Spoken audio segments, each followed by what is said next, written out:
Okay mga patingting, meron ba kayong plug na ganito na tatlo ang terminal? Dalawang live at isang earth ground. Pero wala kayong adapter. May napapansin ba kayo mga patingting? Tatlo ang terminal, pag nilagyan ng adapter, magiging dalawa na lang. Line na lang ang lalabas. Wala na po yung earth ground. Para hindi na po kayo gumastos mga patingting, tatanggalin po natin yung earth ground para masaksak po natin sa ating outlet. Tatanggalin po natin yung bilog na yan. Wala pong kaso, no? Hindi po apektado yan. Kahit anong appliances na meron kayo sa inyong bahay na tatlong terminal, hindi po magkakaroon ng diferensya. Kasi line lang po ang importante. Kagaya po nito, buting-ting, no? Hindi na natin kailangan. Di ba?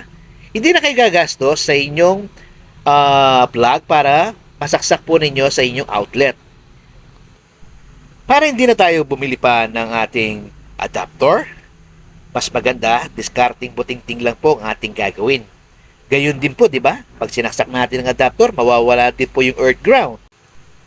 Tayo na lang po magtatanggal ng earth ground. Nakatipid pa tayo. Ngayon, saksak na natin mga buting-ting. O, di ba? Hindi na kailangan ng adapter. Aandar po yan. Timer natin. Okay. Okay, mga buting-ting. Salamat po sa panonood po ninyo. God bless po sa ating lahat.